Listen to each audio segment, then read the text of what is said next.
Everyone tells you to respond, not react, as if reacting is weakness, as if control only lives in silence and slow analysis. But the Stoic Knight knows better. Reactions are. Because when life tests you, when betrayal stings, when someone pulls away or a challenge punches you in the mouth, you won't have time to carefully craft a perfect response. You will only have what you've trained for, so the goal is not to slow down and overthink.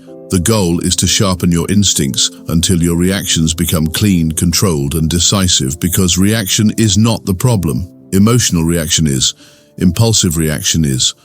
But a trained mind that reacts with purpose, clarity, and discipline is more lethal than any long-winded response that arrives too late to shift the moment. And this is what most people miss. You're not supposed to suppress reaction. You're supposed to weaponize it, shape it, build it through repetition, reflection, and pressure, so that when you're triggered, challenged, or provoked, your first movement is not emotional chaos, it's precise dominance. And in this video, you're going to learn exactly how to forge that internal edge, so that when the world hits you, you don't pause to think about who you are, but you prove it. Waiting to respond sounds wise until you realize most people use it as a disguise for fear, hesitation, and emotional confusion. Because when something triggers them, an insult, a silence, a betrayal, they pause not out of clarity, but because they don't know how to react without unraveling. And in that hesitation, the moment slips, the frame shifts, and the power moves to the one who acted first, because the truth is, in life, in love, in power dynamics, timing is dominance, and if you need too long to find your response, you're no longer leading, you're following. And this is where most people get stuck. They've been taught that reacting is weak, so they freeze, overthink, delay, hoping that the perfect words will appear or the tension will resolve itself. But all they're doing is leaking power, because clarity doesn't come from standing still. It comes from preparation, and when you're not prepared, you'll confuse your freeze response for wisdom and call it emotional maturity. But the Stoic Knight knows better. The Knight knows that slow isn't always smart, and sometimes responding too late is the same as not responding at all, because by the time you craft your perfect, logical reply, the dynamic has already shifted, the message has already been sent, and the impression has already landed. So instead of glorifying hesitation, the Knight trains for moments of pressure, sharpens the internal blade so that when it's time to act, the reaction is clean, firm, and immediate. Not emotional, not erratic, but trained. And this is why waiting can be dangerous. Not because pause is wrong, but because most people pause for the wrong reasons. Not to control the frame, but because they don't know who they are in the fire. And if you don't know who you are under pressure, the world will tell you, and it will never tell you the truth you wanted to believe. Instinct isn't magic, it's not gifted, and it's not reserved for the chosen few. It's the product of repetition, pressure, and intentional self-programming. And the Stoic Knight understands this deeply, because the Knight doesn't wait for calm conditions to practice composure. The Knight prepares in silence so that action in chaos feels natural. And this is what separates those who react impulsively from those who react with power. The average person waits until a situation hits them before deciding how to feel, how to respond, how to carry themselves. But by then, it's too late. The mind is already hijacked, the body is already flooded, and they call it instinct when really it's just emotional noise. But the Knight trains before the moment ever arrives, rehearses outcomes, visualizes reactions, builds a mental library of calm responses under stress, until instinct stops being random and starts becoming refined, and that's the key. Your reactions are only as strong as your level of clarity under pressure, and clarity only exists when you've already decided who you are before the test begins. So when the betrayal happens, the disrespect lands, or the silence stretches, you don't panic or over-explain or lash out. You move exactly how you trained to move, grounded, sharp, unmoved, not because you're suppressing anything, but because your nervous system has already practiced this moment 100 times, and what most people call natural confidence is really just commitment to internal discipline. Because you don't rise to the occasion, you fall to your level of training, and every second you spend practicing self-control, detachment, and frame awareness before it's needed is what allows you to react without losing control when it is. Because real instinct isn't unconscious, it's mastery repeated so many times that it becomes your nature. Power doesn't come from memorizing perfect words or reciting emotional mantras. It comes from nervous system control, from being able to hold your ground in the exact moment your body wants to flinch, freeze, or collapse. And this is where most people fail because they think control is about what they say, but it's really about what they feel and still don't act on. And the Stoic Knight knows this intimately, knows that the real enemy isn't the trigger. It's the internal chaos that follows it, the surge of adrenaline, the rush of self-doubt, the heat in the chest, the rapid breathing that says, do something now or lose everything. But instead of reacting emotionally, the Knight trains the body to stay calm under fire, trains stillness into instinct, breath into armor, presence into default mode. And this doesn't come from talking about peace. It comes from rehearsing tension, from intentionally putting the body under pressure, mentally, emotionally, physically, so that the next time someone pulls away, accuses, disrespects, or tests you, you don't lean forward. You stay rooted. And when your breath stays steady, your eyes don't dart, and your voice doesn't tremble, you communicate something far more powerful than any sentence ever could. I'm not afraid of this moment, and that is what dominance looks like. Not loud, not forceful, but grounded, embodied, and in full control of what others would lose themselves in, because the nervous system is the foundation of frame, and if your body betrays you with tension, the world will feel it, and they will lead you. But if your nervous system obeys you, if your body listens to your mind, then you're untouchable. Not because nothing affects you, but because even when it does, you're trained not to show it. The difference between power and chaos isn't whether you react, it's where the reaction comes from. And most people confuse emotional reactivity with strength because they mistake intensity for control. But yelling louder, typing faster, or moving quicker doesn't mean you're dominant.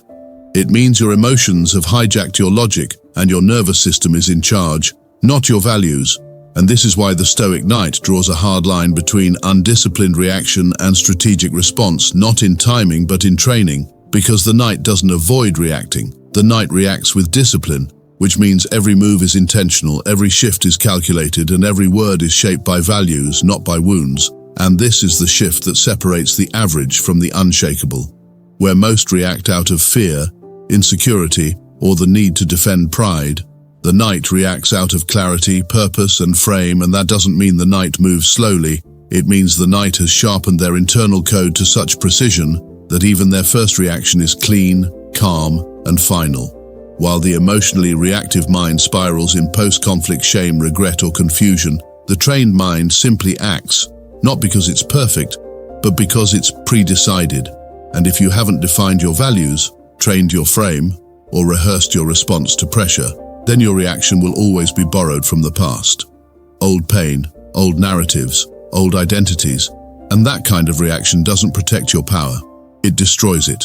So the goal is not to silence your reactions, it's to refine them until they no longer betray your standards. And once your reactions are rooted in who you've chosen to be, you stop apologizing for how you move and start embodying the kind of clarity that people feel before you even speak. You don't rise to the level of the moment, you fall to the level of your preparation. And that's why the Stoic Knight builds situational scripts before the situation arrives.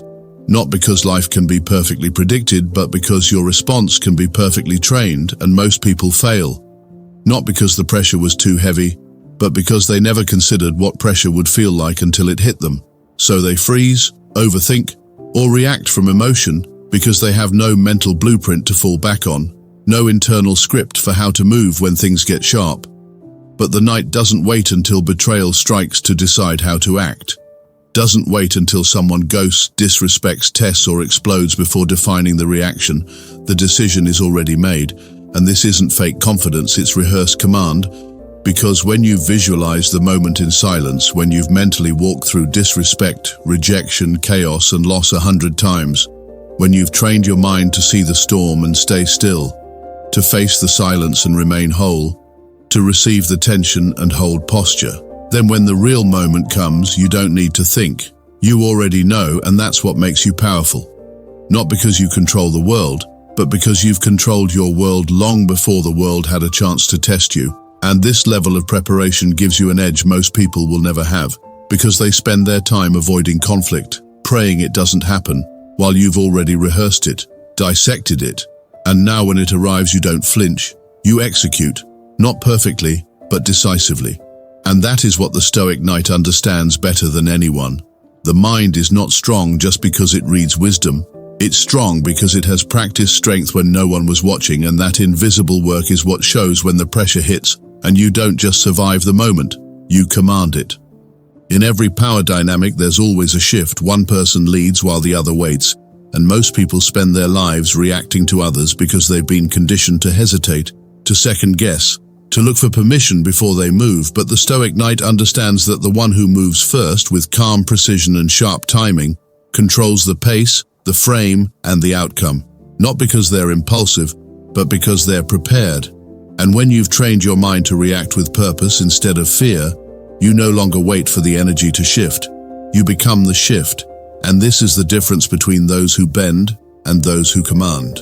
The one who hesitates ends up dancing to someone else's tempo, always adjusting, always responding, always chasing ground that could have been claimed with one clear, decisive move. And this doesn't mean striking fast just to strike. It means knowing when the moment demands motion and trusting that your preparation has earned you the right to move without flinching. Because hesitation is where power decays, where attraction weakens, where clarity dies, and every time you wait to act out of fear of how you'll be perceived, you give away a piece of your frame to someone who isn't even strong enough to carry their own. So the knight trains to remove hesitation, not with recklessness, but with instinctive control. So when the tension rises, when the words are said, when the silence stretches or the line is crossed, you don't need to wonder what to do. You've already moved. And that movement, clean and intentional, reshapes the entire dynamic, because nothing communicates power more than someone who acts without flinch, who takes the lead without waiting, who decides the tone and holds it. And that is what separates the forgettable from the unforgettable. Not emotional displays, not complex language, but the presence of someone who always knows when to move and has trained so deeply that they no longer ask if they should move, they just do. The goal was never to eliminate reaction. It was to refine it until every move becomes instinctual clarity forged in discipline. And now you understand what most never will, that reacting is only weakness when it's emotional, chaotic, and untrained. But when you train your mind, train your body, train your breath, and sharpen your vision, reaction becomes your advantage, not your downfall. And while others pause in fear, delay in doubt, or overthink themselves into passivity, you move decisively, calmly, on your terms, because you've stopped relying on the world to slow down and started preparing to move sharper when it speeds up. And that's the mindset that builds legends. Not hesitant, not perfect, but prepared. And when the time comes to choose between being the one who hesitates and the one who commands, you choose the latter every time. Not because you feel brave in the moment, but because you've trained for it in the dark, because you've built the kind of internal foundation that doesn't collapse under pressure.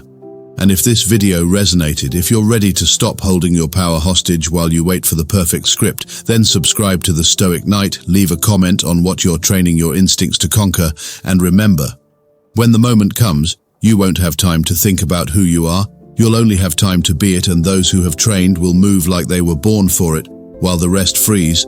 So don't just react. React with precision, with poise, with power. Because a trained mind doesn't wait for control, it becomes it.